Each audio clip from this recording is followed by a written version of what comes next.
What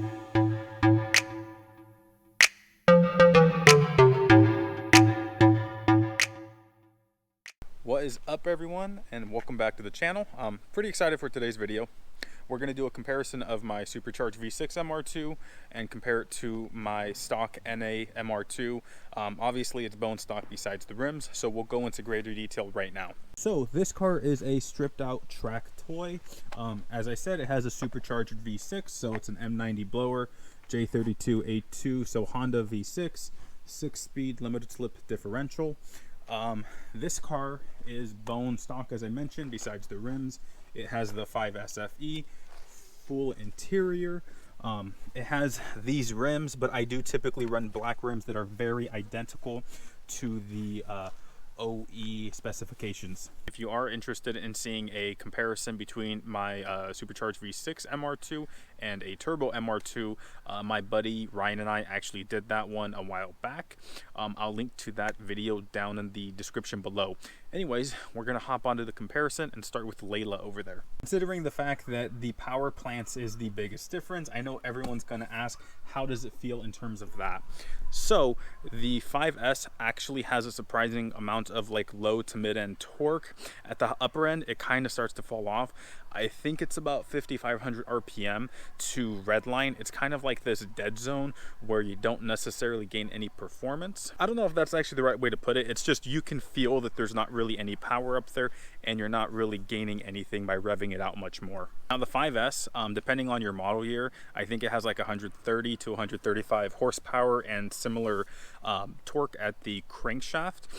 So I will say, like, when I'm driving this thing on the street, it's very, very easy to get overtaken. So it would be fair to say it could definitely use a little bit more power in that regards, because any modern car, if I'm just, you know, at the light trying to speed up, they could easily overtake me, which is a little bit of annoying. But there is the other side, that because it's such low horsepower, when I'm at the track or anything like that, I really have to rely on my skill and refine my skill to be faster instead of using that extra horsepower as a crutch, which is actually really nice for driver development. And now we are on to turbo. Obviously this is a Supercharged V6. So first of all, the noises this car makes is freaking awesome. I love that whine, and I'll purposely downshift when I don't have to, just so I could hear that thing go off. I will say, in comparison, Layla's pretty quiet. I can easily have a conversation versus this car, but let's get back to the power. It's literally everywhere on this car, so it has plenty of torque down low, and ironically enough, it has its power band like a turbo car. It's up top, but it's not super peaky because I said it has a very linear power band that builds all the way to redline. Another thing I love because of the power, if I'm at a red light or something like that, I can easily overtake another car. I don't have to sweat it, unlike Layla.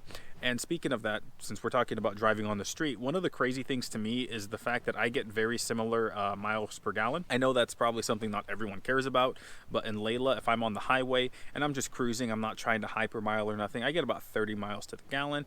In town with Layla, of course, about 20 miles to the gallon. If I'm on the highway with this car, about 30 miles to the gallon. If I'm in city, I get about 15 miles to the gallon. I will say, when I'm in town or something, I do have a little bit more of a habit of maybe gunning it more than I should, which would probably account for that. But it's actually pretty surprising how fuel efficient it is. Now, in terms of noise, this is actually kind of a hard one, because as you can see, this car has a full interior. It even has really nice factory seats underneath, so I put this to keep them nice and clean. But this car is obviously a stripped out track toy. So I'm able to literally drive this thing for hours, go to an event, come back, and yeah, I'm gonna be tired, but not super tired, you know. If I do the same thing in this car, it's very taxing. Like, when you consider what it is, it's not that bad, but in the grand scheme of things, it is pretty extreme. Now, what I will say in addition to that is that for most people who are doing V6 swaps, they're probably not going this extreme. They probably still have their interior. I know a few people who actually still have AC with their V6 swaps. So the reality is it's still going to be completely streetable in terms of noise, and there's a spider in front of me. In terms of noise and everything like that, it's really going to come down to your exhaust. Obviously, you may feel more vibrations. That's also going to come in part to suspension, your tire wheel tire setup. Also, what engine mounts you're running and stuff like that. So if you're concerned about a V6 swap because of the noise or anything like that, you should be perfectly fine. Just be very conscious of the setup that you're going to be using. All right, guys, we're getting to the point of the video I'm kind of dreading. We're going to talk about handling, but first off, I know someone is probably going to ask, or at least think, how bad is the snap oversteer in this car? And what I want to just touch on is that snap oversteer is not a prominent issue with MR2s. It's liftoff oversteer, and what that is pretty simple. Someone goes into a corner, they lift. What that does is transfer weight to the front, so the back wheels are not having as much grip, right, because of that weight transfer. So then the back end kicks out. Because the MR2 is a short wheelbase car, and then with the engine placement, it just causes the car to rotate faster. When you couple that with like a inexperienced driver who may not necessarily be able to react fast enough to catch the rotation, that's when you're going to get the spinning out, and then that's kind of how this myth is perpetuated. So it's not really a big deal, and it's actually something you can use to your advantage, which we'll talk about here in a minute. As I mentioned, we're going to talk about handling, so I'm going to show you guys a quick little clip real quick of me at an autocross event with this car.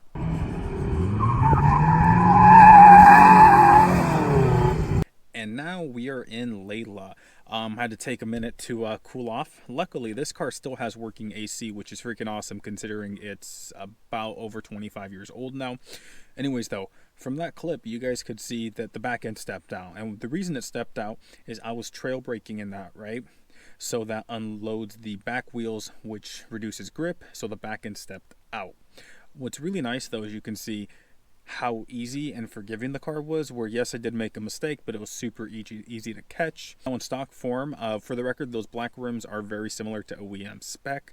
But anyways, in stock form, the car is very well balanced. It does have a slight tendency to understeer, which I know may shock people, but when you think about the fact that it has super tiny 195s up front in the stock form and then 225s in the back. Also, this is a 93, so they're a little bit more tamer than the 91 to 92s, because the 91 and 92s on suspension rebound in the back, they have a tendency to toe out, which if you don't know, toe out essentially equates to the car likes to rotate more versus toe in, which provides more stability. So that toe out just causes the back end to be a little bit more sensitive and something you got to think about, versus the 93, which is what I have. So I can be a little bit more aggressive.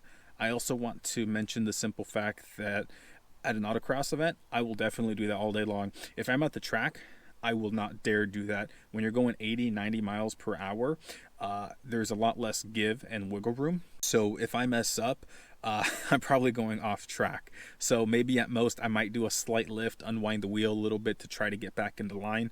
But yeah, I would never just full on hit the brakes like that. So now that we're at turbo, I actually want to show you guys another clip.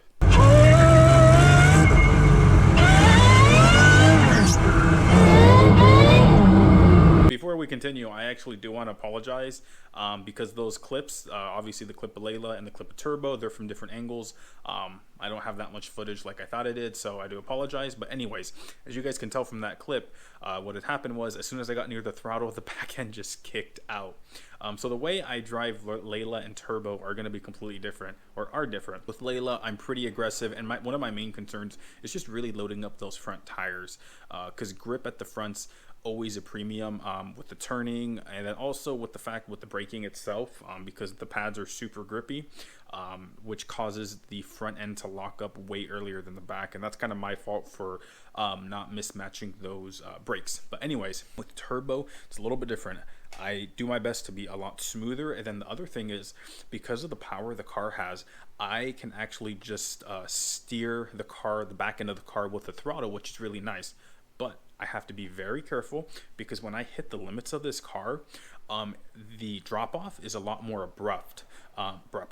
Anyways, but with Layla, like I said, when I hit those limits, it's a little bit more forgiving, typically able to catch it. With this car, when that back end comes out, it's boom. It's like the equivalent of walking down a hill versus just jumping off of a hill. Actually, I don't know if that was necessarily the best analogy, but the point is it's a lot more abrupt. Now let's talk about weight. So this car here weighs about 27 to 2,800 pounds. I will say I've had it only weighed at a weigh station, so that may not be the most accurate. And then this car over here has weighed 25 to 2,600 pounds. I felt that was important to note because with the V6 and everything, I know some people may be wondering if it weighs more. And in this case, this car weighs less, but there is the other added fact that I've stripped out a bunch of weight. So I don't necessarily know. What I can say though is that when I'm driving it and stuff like that, I don't feel bogged down by this extra weight in the back. So just as a quick recap, essentially my white MR2, slow, but it's very forgiving, awesome platform to learn how to drive. Again, from my experience, I've had some minor understeer issues, but overall very, very well handling car. For turbo, so much more faster. The car is a lot more difficult to drive at the limit. The power though is super intoxicating, makes an awesome noise. Honestly, both cars are very, very streetable, just as long as you don't do what I did and strip out the interior. In addition, I don't think you'll add that much extra weight because most people are doing like 2GR swamps, and I know those are aluminum V6s. I believe they're all aluminum. Someone correct me if I'm wrong. So I think the weight difference is going to be negligible, assuming you have a turbo model. I feel like I kind of just rambled. I love talking about these cars. I mean, I love driving them more, but I love talking about them. So yeah, let me know what you guys think down in the comment section below, and I'll see you guys in the next video.